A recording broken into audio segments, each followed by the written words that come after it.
Good afternoon, everybody. Welcome to the Trustee Learning Programme from Getting On Board. Today, we're talking about So You Want to Set Up a Charity. And we've got Rebecca coming with us from Russell Cook Solicitors. But before I pass over to Rebecca, just a bit of housekeeping. So you will have seen that the session is being recorded. You will be sent both the recording and Rebecca's slides following the session. It will also eventually go onto YouTube. This recording includes the chat. So the recording that you'll get sent includes any comments that you put in the chat. So please be aware of that. If you want to ask Rebecca a question and you prefer to stay anonymous, feel free to send it directly to me in the chat, to Penny. The YouTube recording doesn't include the chat. You've been muted as you've come in. Please stay on mute just to keep it nice and quiet for everybody. We've enabled closed captions at our end, so if you'd like subtitles, you need to click CC or closed captions on your device. And please absolutely feel free to ask Rebecca questions in the chat, to make any comments, to share any reflections. Please keep that respectful. A really huge thank you to our sponsors, Russell Cook Solicitors. It's thanks to them that this session is completely free of charge. And of course, they've lent us Rebecca today. So we also have a double thank you to Russell Cook today. Now, we were also due to have the Charity Commission with us today. I'm afraid that they haven't been able to come, but we're in very good hands with Rebecca. So I'm going to pass over to Rebecca now. Hi, everybody. Nice to see you, and thanks for coming to the talk today. As Penny said, my name is Rebecca. I'm a solicitor in the Charity and Social Business team at Russell Cook, and we're going to be talking today about setting up a charity and various bits and bobs to do with that. As Penny said, if you've got any questions as we go through, please feel free to ask them. And I will also include my contact details at the end, so you can get in touch with me after the session if you'd like to. So I'm going to share my screen now so you can see the slides. Okay. Oh, I don't know if that worked. There we go. There we go. Everybody see that? Okay, all good. Right, so we've got quite a lot to get through, so I'm going to try and speak relatively quickly, but if I'm going too fast or you want anything clarified, obviously let me know. So these are the things that we're going to be covering today.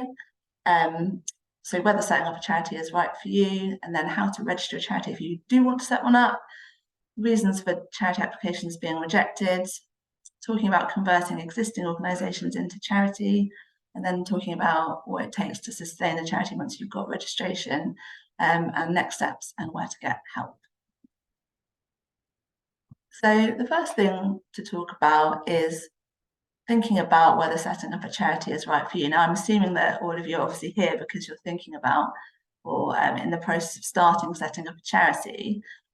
We have a lot of people come to us to ask for advice on setting up charities. And a lot of the time after we've spoken to them, they do go ahead and do that. But sometimes after sort of thinking about what's involved and the various advantages and disadvantages, they sometimes decide to go down a different route. So I think it's really important just to be clear on exactly what your motivations are in setting up a charity, and also to think about the other available options, just in case there is another sort of option that is actually better for what you want to achieve. So here are some of the sort of major advantages and disadvantages about being a charity. So as you probably know, charities get a lot of tax reliefs and exemptions. So for example, relating to corporation tax, business rates, SDLT. They also have quite good access to funding. So there's lots of grant funders out there that will only fund charities. So obviously being a charity is advantageous for that. You've also got public and corporate donations. People are often generally more likely to donate to charities, and similar with corporates, there is the gift aid scheme, which makes that tax efficient. And also linking into the final point, the status and sort of reputation of charities often makes people inclined to donate to them. In terms of the disadvantages, so charities are subject to quite a lot of regulation. They're regulated by the Charity Commission, they have to comply with charity law, and there's quite a lot involved in making sure that when you're running a charity, you're doing so in accordance with all the applicable laws and regulations. They're also harder to set up in terms of the time and effort involved, and we'll talk about that a bit more later. And then another point to note is that, so all charities have to have a board of trustees. They're the people who are responsible for running the organisation, and generally trustees are unpaid. So sometimes we speak to people who want to set up a new charity, but understandably, they also want to be paid for running that organisation. That sometimes creates a bit of an issue because you have to have these sort of unpaid trustees. And there are a number of options that you can pursue. So it's possible to also have sort of paid employees within the charity. But then you have a situation in which you also have to have a board of trustees. So there's a sort of a two-tier structure. And sometimes people who are looking to set up a charity don't necessarily, there's a bit of discomfort around that. So that's something that's quite a big point to be aware of when you're thinking about becoming a charity. Probably one of the most important things to think about when you're thinking about setting up a charity is whether you can actually be one. So if you want to be a charity, you have to meet a specific legal test for charity status. So you can only be a charity if you meet this legal test. So the main crux of the test is that your organisation has to have exclusively charitable purposes. And what that means legally is that the reason that the purposes for which you exist have to fall within a specific list of charitable heads of charity in the Charities Act. And the purposes also have to be for the public benefit, which means they have to benefit the general public or a sufficient section of the public. So there's sometimes a misconception that if an organisation has, any type of benevolent purpose, then it must just be a charity. And that's not actually true. So it's really important to make sure that your organisation can meet this test before you go ahead and get stuck into the process of setting a charity up. So I've given some examples on this slide of benevolent purposes that are commonly thought of as being charitable, which actually not. So fundraising itself is not actually a charitable purpose. So if you set up an organisation just to fundraise, it probably isn't a charity legally. I've put private benefit on there because sometimes people want to set up organisations to sort of raise money for very small groups of people. So perhaps there's an individual who's in a terrible situation or a family, something like that. It's unlikely that organisation can be a charity because the group of people that the charity exists to benefit is not the public, it's not a wide enough group of beneficiaries, and there's too much private benefit. And then the final point that I've put in there are sort of political purposes. So one really common example that we see of organisations wanting to start up is where there's usually some sort of awful thing that's happened, and in response to that, the family or a group of people want to set up an organisation to change a law in order to stop that same thing happening to another group of people. That's a political purpose. So existing solely to change a law is a political purpose, and charities are not allowed to have political purposes. And so in that situation, the organisation that those people want to set up is unlikely to be registered as a charity. So to be honest, this is probably the most important thing to think about when you're thinking of setting up a charity is, can my organisation meet this test? If it can, great, potentially it can be a charity. If not, it's not going to be a charity. So if you've listened to what I've just said and thought, oh, actually, I don't know if I do want to be a charity, maybe it's not for me, maybe we don't have the right kind of purposes, or, maybe we want to explore other options, then there are other things to consider. So you could set up another type of not-for-profit organisation that's not a charity. So one of the most well-known are community interest companies. So they are organisations that exist to benefit a community, and they are run on a not-for-profit basis, but they're not charities. There's other types of structure available, so you can set up a sort of standard company and operate that on a non-profit basis. Usually that company would be what's called a company limited by guarantee. And what that is, so in a sort of standard private company, as you probably know, there are shareholders and the company issues shares, and the shareholders will usually profit from dividends on the shares. There is another type of company that you can set up, which is rather than having shares and shareholders, it has members. And instead of there being shares, the members give a guarantee to the company, which basically means that they say, I promise to you, company, that if you are wound up, I will contribute a certain amount of money to your debts Usually it's £1, something like that. And basically that enables you to meet the legal requirements of being a limited company whilst not having shares. So you can run it on a sort of not-for-profit basis. That's a really flexible structure. It's very easy to set up, but it won't be a charity. It won't, yeah, you can run it as a non-charity.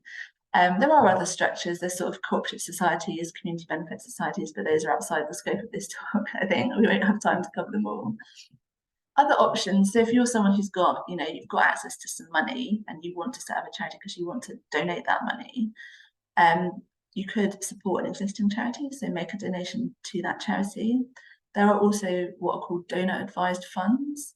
So these are sort of services run by organisations that are themselves charities. And basically what it involves is a donor will give a certain amount of money to that organisation, and that organisation will manage that money as a fund within it, and it will sort of give money to other charities in line with the donor's wishes, but it means that you can use the money in a charity structure without actually having to run your own charity. So that's something which sometimes people like to do. So, okay, so we're now on to the next section. So, Penny, are there any questions? No. There's a question here, Rebecca, but I don't know if you're coming to it. Somebody's asked, where can people find help with their charity registration?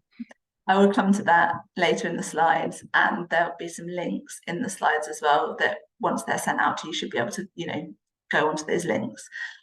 So I have to say, obviously, I can help with setting up a charity. It's one of the things that we do all the time, but I have also included some links to resources that will be helpful if you're looking to do it yourselves. Okay, so next sort of section is about how to register. So you've decided that a charity is right for you. Next stage is, how do you go about setting it up and registering it with the Charity Commission? So I've set out an outline of the steps there, and we'll go through them in more detail. So step one is to find some people to act as trustees of your charity. So as I mentioned, the trustees are the people who have ultimate responsibility for managing the charity. And they're sort of, the buck stops with them. They are in charge. But as I also mentioned, it is an unpaid role. So you're taking on quite a lot, and it can be difficult, but it can also be very rewarding. So the Charity Commission recommends having at least 3 trustees. And normally if you're applying to register a charity, they will expect to see 3 trustees. And that's useful because if you've only got 2 and there's a disagreement, then obviously you can reach a stalemate in decision making. So 3 is a good number to start with. Of course, you can have more. Having too many is usually not recommended because then it can become a bit unwieldy in terms of governance. One really important point about trustees is that they need to be eligible to act. So a first point to note is that there's an age restriction. So in terms of companies and CIOs, the sort of minimum age limit is 16. For other types of charity, 18. And I'll talk more about those types of charity in a moment. The bigger point is that there are certain groups of people who are not allowed to be charity trustees. Charity Commission has got some guidance on that, so you can read more about it. Broadly speaking, it's things like if someone is bankrupt, if they have certain types of unspent criminal convictions, if they're on the sex offenders register, or if they've been disqualified from acting as a company director or a charity trustee. So it's important to make sure that everybody who's a trustee of your organisation is allowed to be one. I've put conflicts of interest up there. So it's a good idea to have trustees within the organisation who are not connected to each other.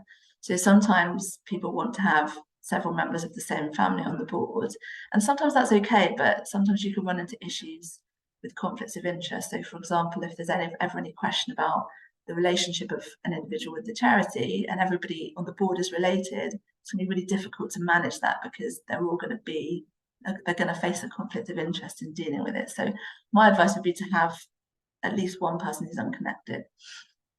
And then finally, to mention that generally it is an unpaid role.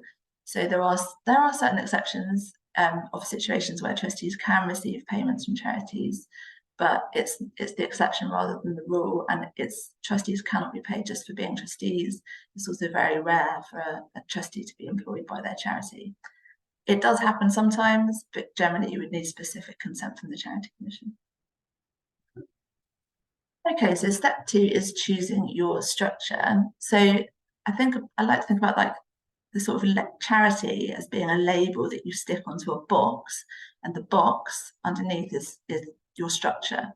So charity isn't the structure in itself, it's something which sticks onto another structure. So the most common types of structure for charities are companies limited by guarantee, charitable incorporated organisations or CIOs, trusts, and unincorporated associations. So there's a number of choices to make in terms of what type of structure you're going to choose. I'd say the first choice to make is whether you're going to have an incorporated structure or an unincorporated one. So companies and CIOs are incorporated, trusts and unincorporated associations are not. And why this matters is because companies and CIOs, the law treats them as if they were people themselves.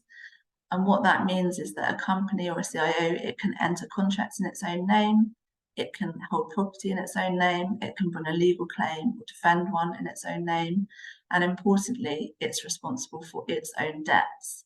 So what that means is that if the worst happens and the organisation is facing insolvency, then when the money runs out and the company or CIO can't pay its debts, then that's it by and large.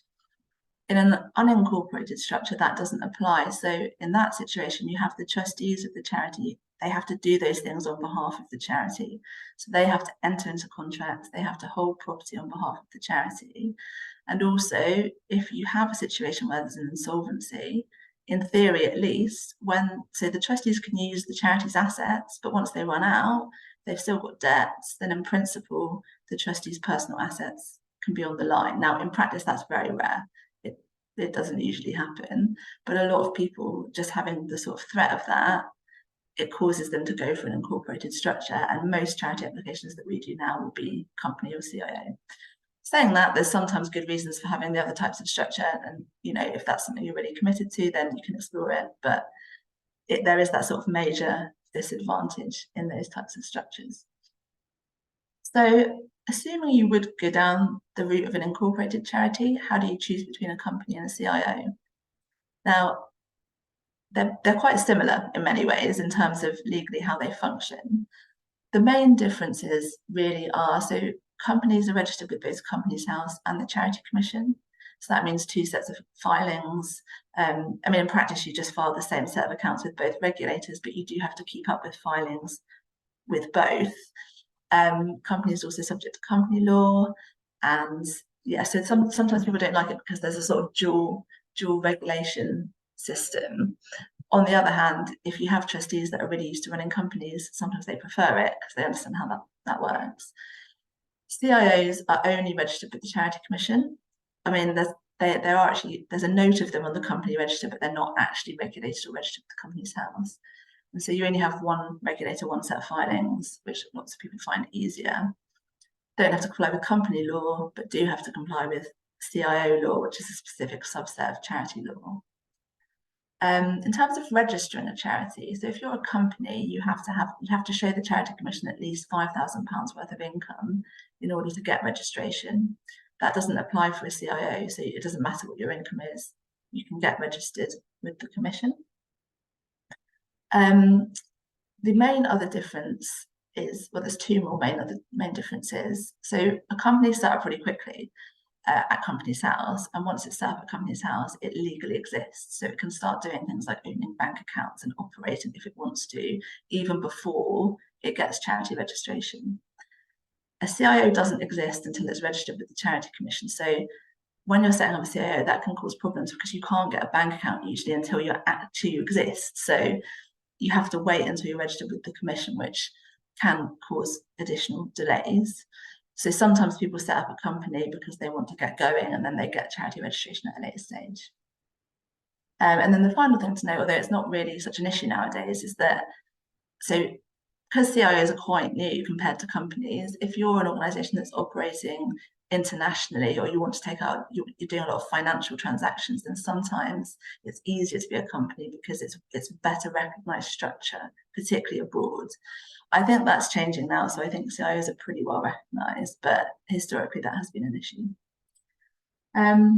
And then finally, I've put up there about association versus foundation models. So if you are a company or a CIO, you've got a further choice to make in terms of which model you choose. So all companies and CIOs will have both trustees and members. The trustees are responsible for sort of the overall management. The members are a separate group that take responsibility for really core governance decisions, such as changing the constitution, deciding to wind up the organisation. So you have to have this structure just because of the way that the law is.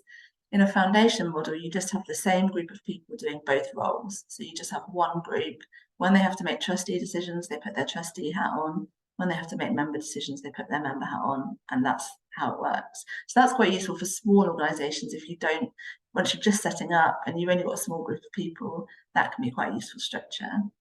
Association model is where you have your trustees, but you also have a bigger group of members.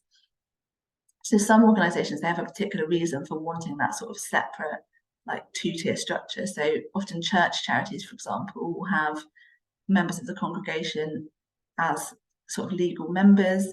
Community centre organisations also sometimes like to be association models, so they can properly engage members of the community.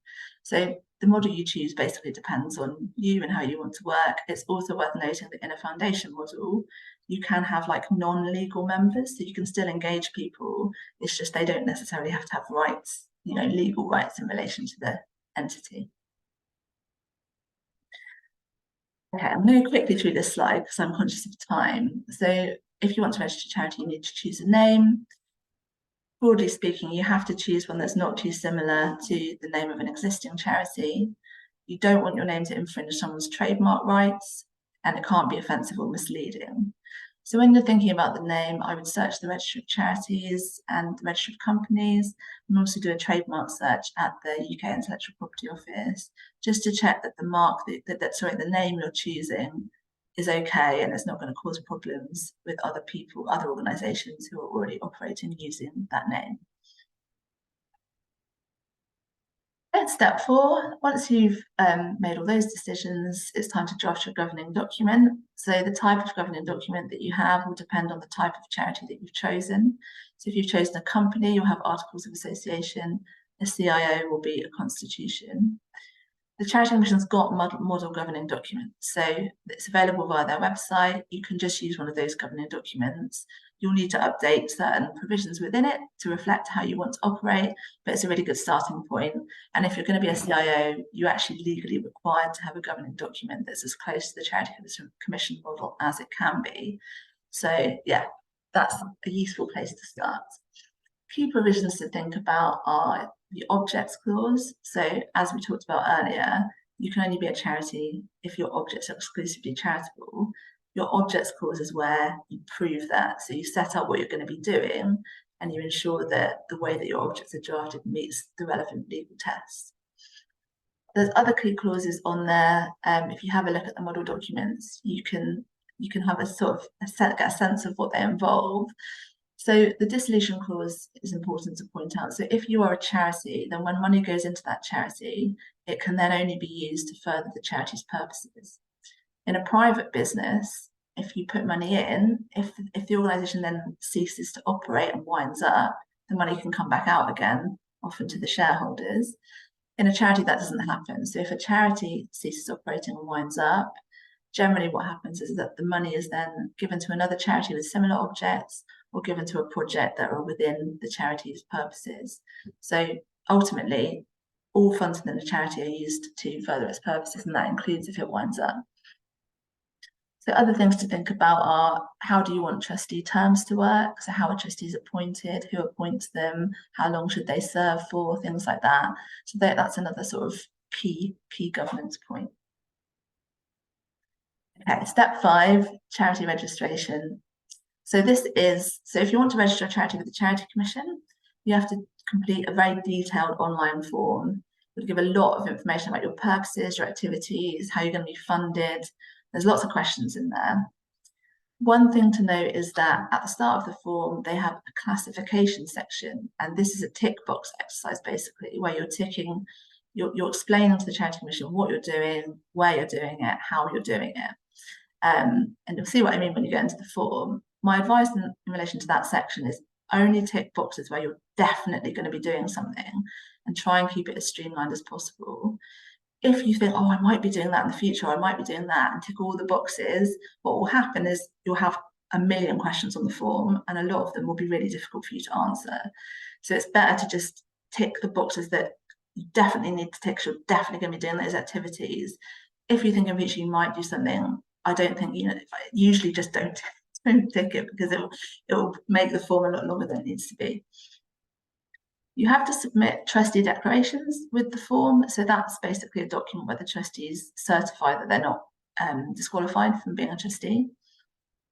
In terms of timing, so the Charity Commission response time for applications is massively varied. Sometimes we've had charities registered within a week, but I would say the general sort of time frame at the moment is anywhere between 3 and 9 months. So it's not necessarily going to be a quick process. The Charity Commission might also come back to you with questions on your form. So the process it is quite time consuming sometimes. So when you're planning, then that's something to obviously bear in mind.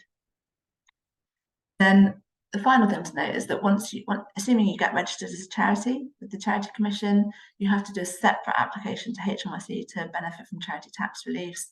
That form is much more straightforward once you've got registration, but you need to remember to do it so that you can get the tax reliefs. Okay, so I think that's the end of that section. So Penny? We've got a few questions. Okay. So just take Kate. So Kate says, if we were to set up as a CIC in order to pay ourselves a wage, would we have access to grants, etc.? Okay, thanks for that. The answer is, in short, you would have access to some grants, yes. There are some grant funders that will only fund charities, but there are also other grant funders that will fund all types of non-profit. So in that case, it would be about seeking out funders who will fund CICs, and they do exist. So I think sort of in terms of donations from the public, you might be less likely to get those, but there's no reason why people can't give money to a CIC if they want to. And there are plenty of funding opportunities out there, and we have set up CICs, and they're in fact, I was speaking yesterday to someone from my NCT group who runs a CIC who's just got a load of funding in from the big funder. So it can happen. Can I ask you one more, Rebecca? Yeah. Somebody has asked, what are the reasons for having an unincorporated charity? So sometimes people like particularly charitable trusts because they are familiar with the trust structure. And if you've got a charity where there's going to be quite a lot of assets and you're not going to be really doing much in the way of activity. So for example, say you set up a charity that's just going to give grants to other organizations. In that case, the risk to the charity's assets is quite low and the trust structure is quite easy to set up. So in that situation, sometimes people prefer that structure because they're familiar with it and they don't think that there's much risk of insolvency or the kind of things that I spoke about before. So sometimes people prefer trusts for that reason. Unincorporated associations, I mean, the benefit of those is that there's not as much regulation. So yes, if they're charitable, they have to comply with charity law, but they don't have to comply with company law. They're not registered at Companies House, and there's a bit more flexibility in terms of the constitution and how you can operate. So sometimes, particularly things like sports clubs, sometimes people like that kind of structure because there's a bit less regulation. Thank you. Is there any more? There are. Do you want me to keep them coming, or do you want to carry on? What time are we at? Because I've realised I can't see the time. 12:12. Okay. Should we hold them for now, and then if we've got time at the end, we can come back to them? Okay, let's do that. Okay, so I'm going to talk a bit now about why charity applications are refused by the Charity Commission. So in 2022 to 23, you can see there the success rate for registration applications was 48%. So it was actually more common to get a rejection than an acceptance. That's down from about 60%, I think, a few years ago. I think that's partly because there's a lot more charity applications, potentially partly because the Charity Commission is quite stretched at the moment because of that. But yeah, failed applications are quite common, and it's one of the most common inquiries that we get at Russell Cook in the charity team. So I should point out that some applicants will just not meet the legal test of being a charity, and so they just can't be a charity. But there are lots and lots and lots of other applicants that do actually meet the test, but the application just doesn't show it. And so the Charity Commission doesn't, because they are quite stretched, they don't have the time to work that out necessarily. And if the application doesn't explain in sufficient detail how the organisation meets the test, then sometimes that will result in a refusal. I've put up on the slide there some Charity Commission guidance that they use in terms of assessing charity applications, and obviously it's really useful to read that if you're thinking of making one. So I see a lot of failed charity applications, and I'd say I've put up on this slide some common reasons that are given by the Commission for why they haven't accepted the application. So one of the most common is that the objects are not exclusively charitable. And so as we talked about before, there's this legal test, and a lot of the time what applicants would do is just put into the objects clause an explanation of what they're doing, so the activities that they're going to carry out and what their sort of broad aims are, and they haven't done that with reference to the legal test. And so the Charity Commission will look at that and say, well, that doesn't meet the test, so we can't register you. A lot of the time what they're doing is actually charitable, it's just a case of drafting it in a way that shows that. So that's a really fundamental thing, and it's one of the most common things that we see. The second most common thing that we see is that there's just not enough detail in the application form. So it is a really long form, and that's why I gave the tip earlier regarding the classifications, because it's better to answer a few targeted questions really in a really detailed way than have so many questions that you just become overwhelmed and just put a little bit of text in each box. So that's a really common reason. Slightly less common reasons. So sometimes there's issues with connections, conflicts, and private benefit, and that those are kind of interlinked. So sometimes, for example, if there is an issue of trustee payment and that's disclosed in the form, then that can cause an issue if it's not managed appropriately. Sometimes charities are set up and they're connected to other organisations. So a business, for example, might want to establish a related charity. And in that situation, there's some really important points that you have to sort of address in the application form to satisfy the Commission that the charity is independent and it's not just going to sort of be at the beholden to the company at all times. It is possible to establish charities in those circumstances, but if you're doing that, the charity needs to have independent trustees that are not connected to the company, and you need to really demonstrate how the charity is going to be able to meet the charity test and operate completely independently of the company that's setting it up. Another common one is if you've got a charity that's so one of its purposes is to relieve need.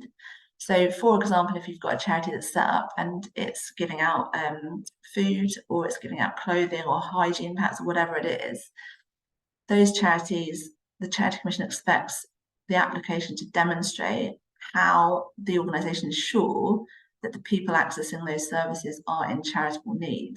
So sometimes there's an issue where if those services are just made available to absolutely everyone, and anyone can access them and there's no sort of criteria, then the Charity Commission will say, well, you're not necessarily relieving the needs of people who are in charitable need, and so you can't be a charity. So in that situation, you just need to have a think about how you monitor access to those services and how that works in practice. And I'll talk in a minute about a case study where that was an issue and how we sort of overcame it. And then I've put miscellaneous on there because ultimately there's loads of reasons why charity applications are refused. We see some kind of quite interesting ones, to put it like that. So for example, recently one of my colleagues was doing a charity registration application and it was initially refused because the Commission said that what they were doing was too risky, which ultimately isn't actually a legitimate reason to reject the application, and we were able to sort of push back against that. I think it's difficult because obviously I see them all the time, so it's quite easy for me to know if a reason for rejection is it legitimate or not. If you don't do that, then it's quite difficult to know if what they're saying is sort of something, whether you can argue with them basically or not. Trying to be nice here.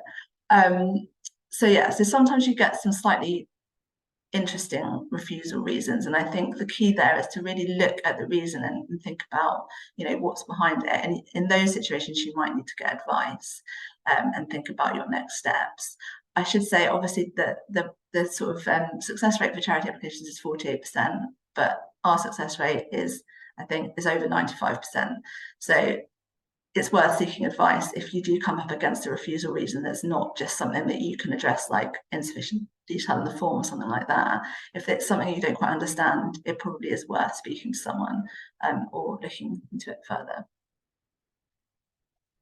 We've got a case study up on the board, and this is one that I had recently. It was a local organisation, and what they were doing was rescuing surplus food from supermarkets and then recycling that food.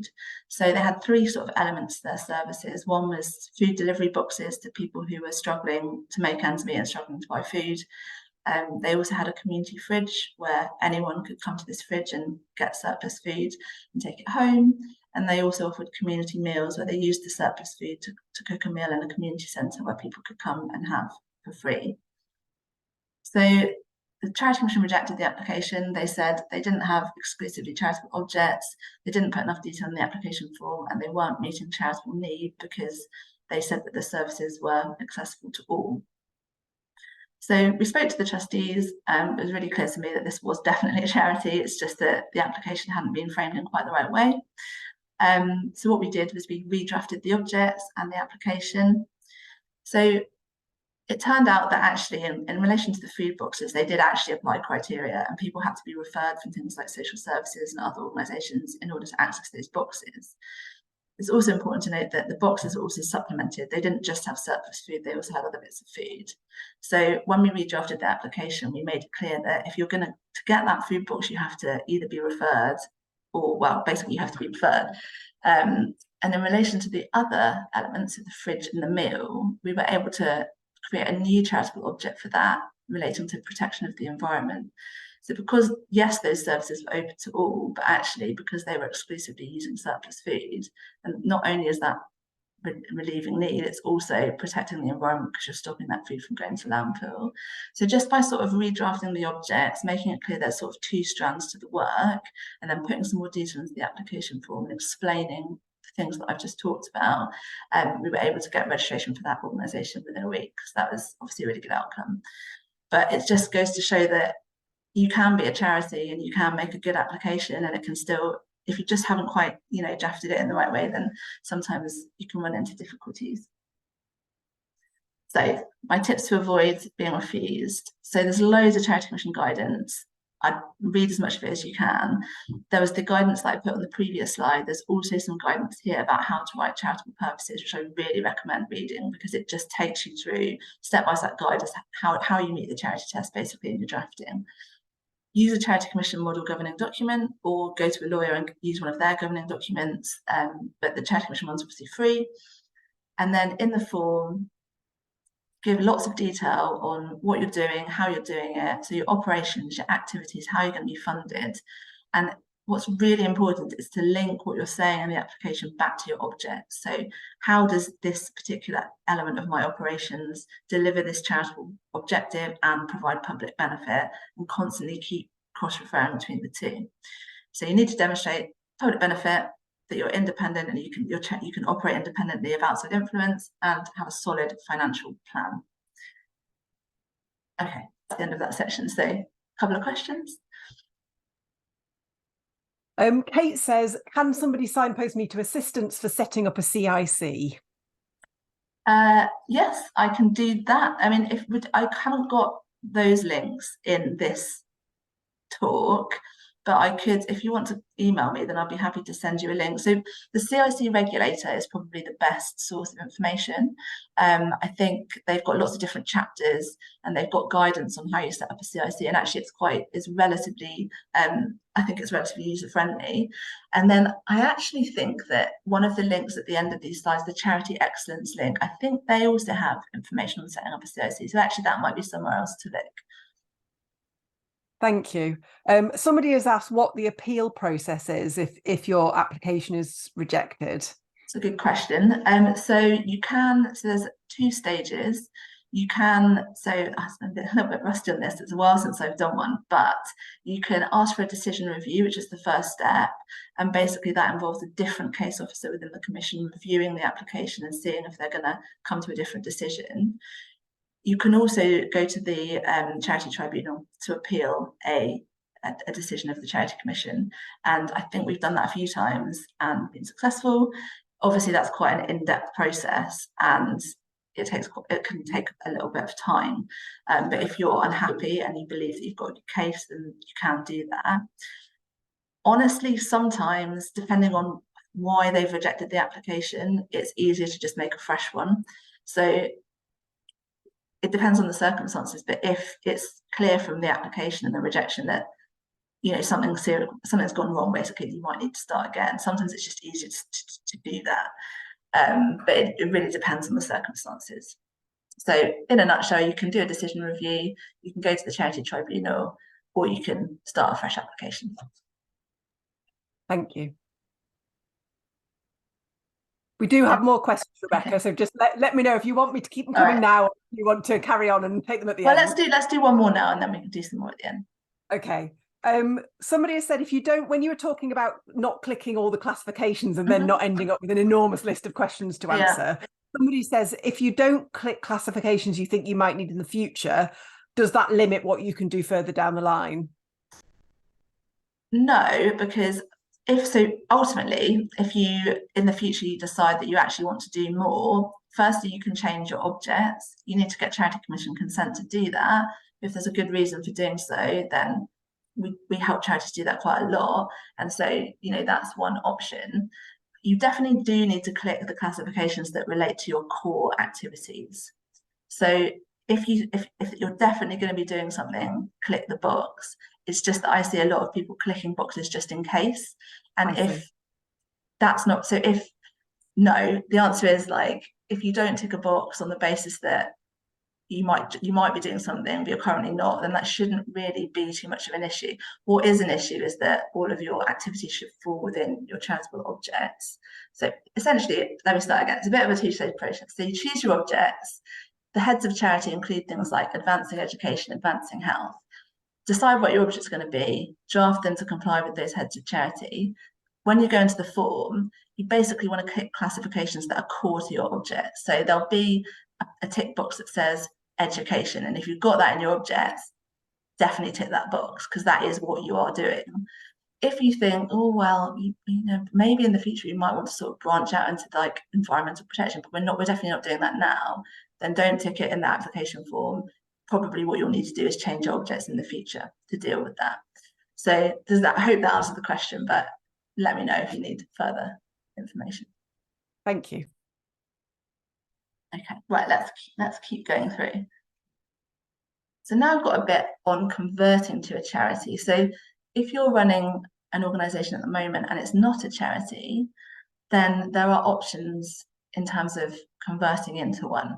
So one of the sort of newer things which has come about in the last sort of few years is, so existing community interest companies can now go through a conversion process to become a charitable incorporated organisation. And this is a new thing, well, newish. Time goes so fast. So if you're a kick and you want to become a charity, this is probably the way to do it. And the process involves passing a few members' resolutions, drafting a CIO constitution, and making that application to the Charity Commission. So you still have to go through the sort of Charity Commission application process. You still have to fill in that long form, but the process is then managed within the Charity Commission.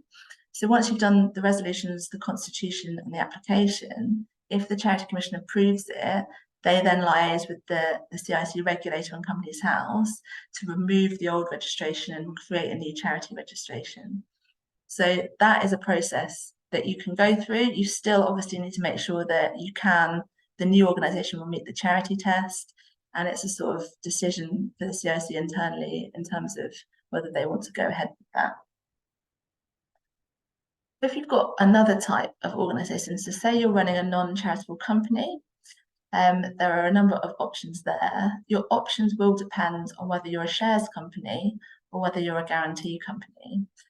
You can't convert a shares company into a guarantee company. I should say that at the outset. So if you've got a guarantee company, what you could decide to do is amend your articles to adopt charity articles and then apply to register that company as a charity. So that's quite a straightforward option. I should say it's possible for shares companies to be charities, but it's really, really rare and it's quite difficult and it's probably outside the scope of this talk, but it might be possible, so we could explore it, but it's not common. Another option would be to set up a new separate entity, say a CIO, and then transfer all the assets from your company into that new entity. That process can be quite, there are difficulties with it potentially. So particularly if you've got employees or property, moving them across, you've got to comply with various legal things. And so it can be quite a long process. But if you're a company that hasn't got loads and loads of assets, it'd be quite straightforward. You could consider doing that. Another route, which is a bit long-winded and I've never seen it happen, but it's possible, is that you could convert your company, be that a shares company or a guaranteed company, into a CIC. And then you could use the conversion process for a CIO, but obviously that's 2 stages, so it could be quite long-winded. If you've got an unincorporated association, one option, you could adopt a charity constitution and apply to register, or you could set up a CIO or company and transfer your assets across. So that's quite a short section. So are there any questions specifically on that?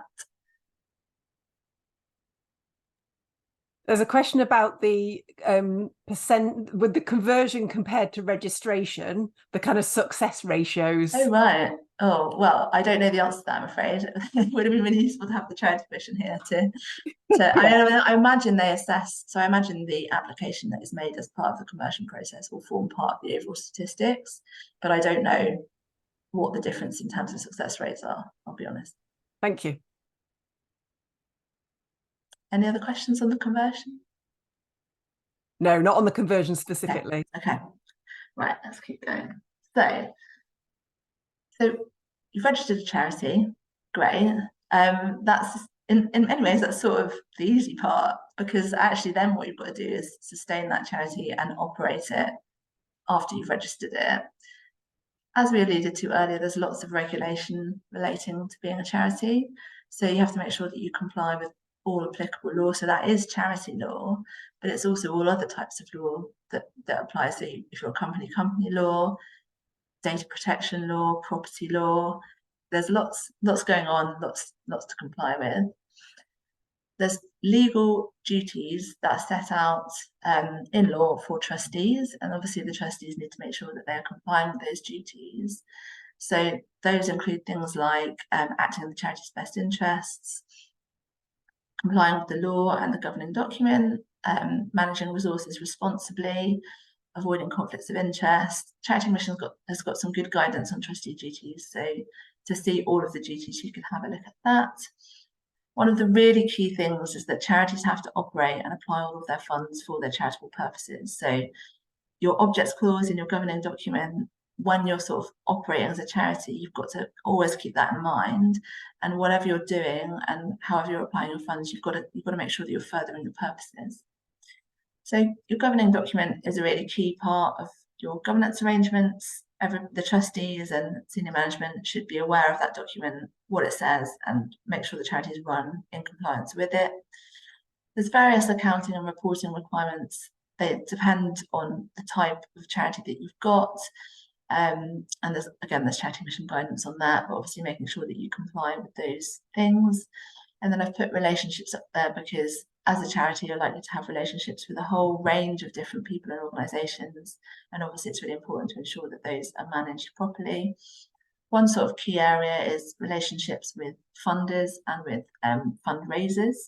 So there'll probably be things like grant agreements in place with funders. And if there's any sort of external organisations that are fundraising for you, or kind of if you're working with corporate partners and they're running promotions that benefit you, you have to have particular types of agreements in place.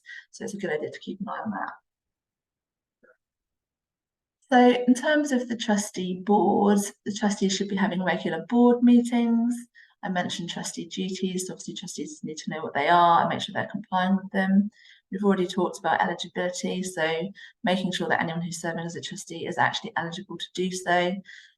It's good practice for trustees to sign a declaration when the charity is set up and then to repeat that every year. The Charity Commission has model declarations that you can use. Thinking about trustee appointments and retirement, so the governing document should deal with that, but making sure you keep on top of it so that there is a rotation of trustees. Regular provision of board training is a good idea, making sure the trustees are sort of up to date with any key developments. If there is a senior management team, managing the relationship between the board of trustees and that team is really, really important.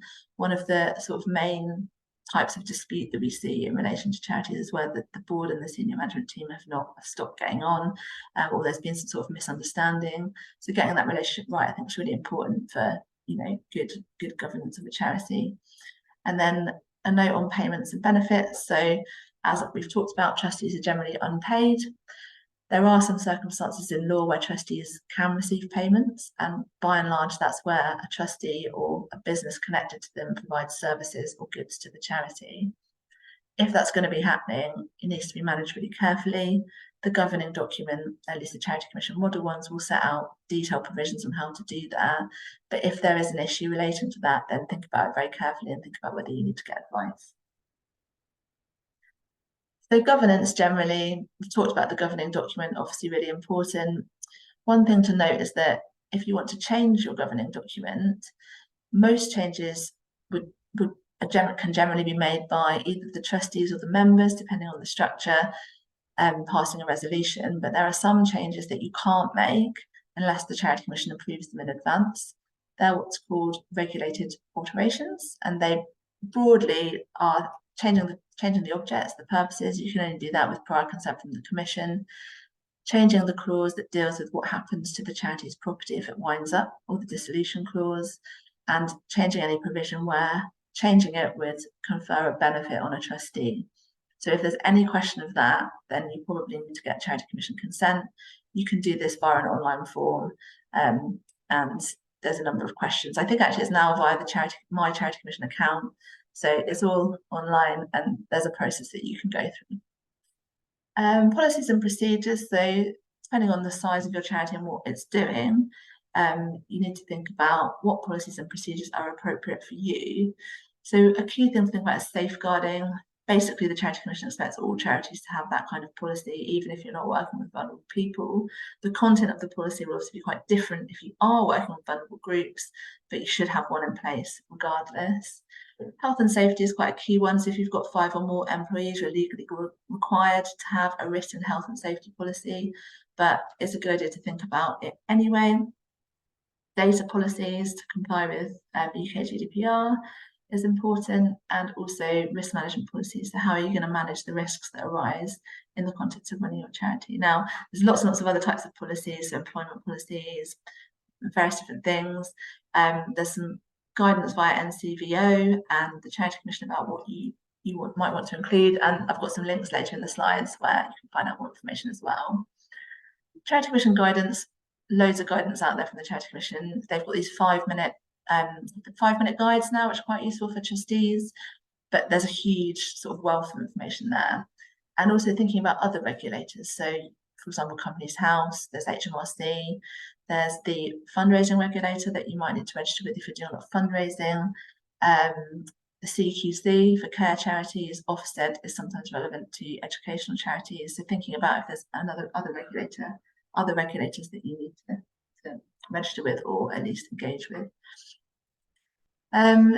So a charity will have various different types of assets. I've put on the slide here some of the main ones, and really this slide is just to flag that obviously when you're operating, you need to make sure you're managing these assets appropriately.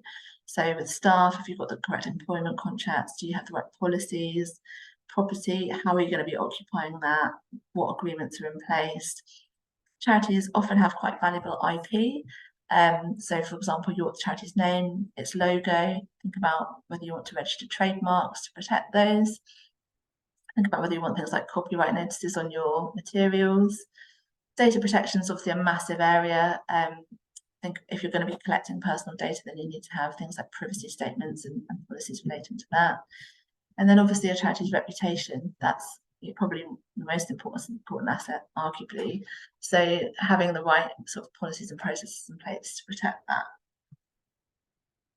Word on finances, so you'll need to submit accounts, you'll need to register with HMRC and think about tax issues. It's a good idea to have financial controls in place within a charity. So you'll probably set up a bank account. You need to think about who's going to be the signatory on that. You also should think about, payments. Do you need to have processes and policies in place relating to that? It's a good idea to sort of review your finances and what's happening and thinking about what processes would be helpful so you can manage that effectively. And then thinking about how you fundraise, and also thinking about, as you sort of get more established as a charity, are you going to have reserves so that you can carry on operating in the event that something did go wrong? And finally, not to finish on too sour a note, but when things do go wrong, I think it's really important. First thing I think it's really important to remember is that basically things go wrong in pretty much all charities. So the most important thing is, how do you manage it if it happens? One really important thing to note is that if there's certain types of incident that when they happen within a charity require the charity trustees to make a report to the Charity Commission. It's known as serious incident reporting. There's lots of guidance on it, and just to sort of reassure, it is really common for charities to submit those reports. And if anything, if you've got a long-established charity that's not made any reports, the Charity Commission is probably going to be more suspicious of that than it would be if you actually had submitted some.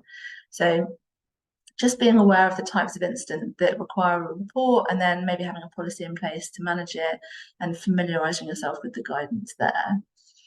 Record keeping is really important, so making sure you've got accurate meeting minutes, records of resolutions that have been passed, and meeting minutes would be for board meetings, members' meetings if you have separate ones, and committee meetings. But essentially, it's really useful to have a good paper trail of how you're making decisions. So if anything does happen in the future, you can look back and understand why you might have come to a certain position. Also good practice to have a complaints policy so that people can raise concerns. And then finally thinking about insurance and how, what insurance can you take out to so that if something does happen, potentially you might be able to call on the policy, which would obviously be quite helpful. Okay, so, oh wait, are there any questions on that section? Or maybe actually, because this is very short, so perhaps we'll go to the end now and then take some questions at the end. Rebecca, just to give you a time check, it's 3 minutes to 1. Oh, right, okay. Okay, thank you then. Okay, so very, very whistle-stop tour of next steps. So next steps for you, think about everything that I've said and consider your options. Decide if charity registration is right for you. Look at all the guidance and seek help if you need it. Sources of help, here we are. Obviously, I have to say we can help. I'm very happy to, and my contact details are at the end. But there's some other sources of support for you if you're considering setting up a charity. And that's me. Thank you so much. That was a really, really interesting hour and seriously practical and useful. Let's quickly try and take a couple of questions. We might overrun by a minute or two, if that's okay with everybody. So Nick says, we're interested in setting up a charity which operates internationally. Are there extra complications to be aware of when applying for charitable status in this case? The answer is yes and no. So there are additional questions on the charity application form that specifically relate to operating overseas. And essentially what the Charity Commission is concerned about in the context of those questions are the transfer of funds overseas and the controls that you will have in place to manage what's happening to those funds. So you'll need to answer various different questions relating to that. My advice would be to think about what kind of agreements are you going to have in place with the recipients if you are going to be transferring funds. Thinking about, do you need grant agreements, for example? So if you are transferring funds to another organisation overseas, what you will want is an agreement between you and that organisation that requires the recipient to use the funds in accordance with your charitable purposes. And you'll also want the recipient to provide regular reports to you so you can monitor how those funds are being spent. So that's a really important point.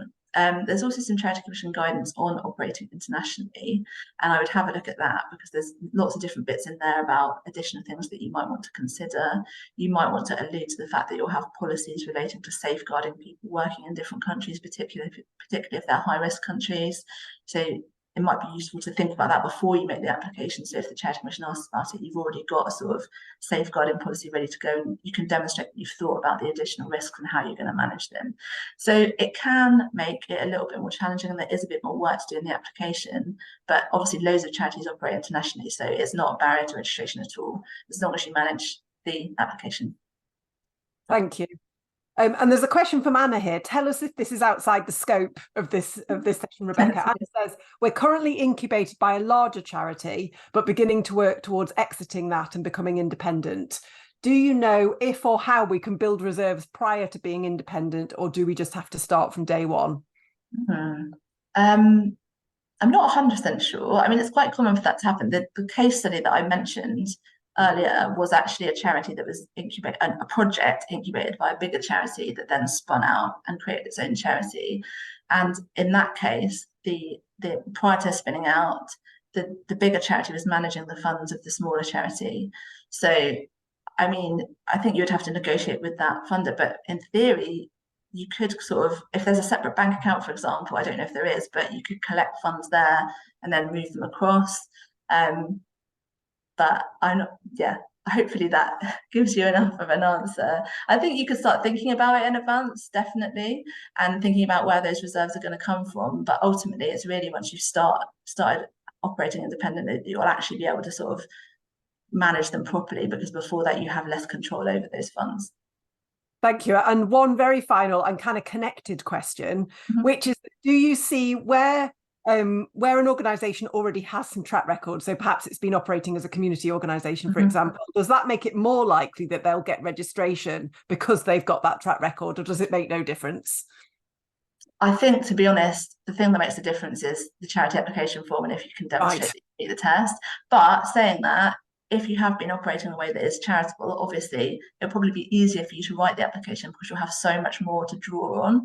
So in that way, I think it can assist, but you still need to make sure that you meet the legal test. Brilliant. Thank you so much, Rebecca. Thank you. No problem. Thank you for everyone for coming and for listening to me. And yeah, do get in touch if I can help. Thank you. I've posted the evaluation form in the chat, so attendees, please do let us know what you thought of this session. We also have a space in the form to ask you for ideas for other sessions, and all of our sessions are crowdsourced in terms of ideas. So if you have other things that you'd find useful in terms of trustee and charity stuff, do let us know in the form. I've also posted the link to our wider trustee learning programme. This is one of many, many sessions we run. They're completely free of charge, thanks to organisations like Russell Cook. So do have a look at what else we've got and sign yourself up if you'd find anything else interesting. And finally, do have a look at our website at gettingonboard.org to see how else we can help on trustee issues. So thank you all so much for coming. Thank you, Rebecca, and I hope you all have a lovely afternoon. Bye, everyone.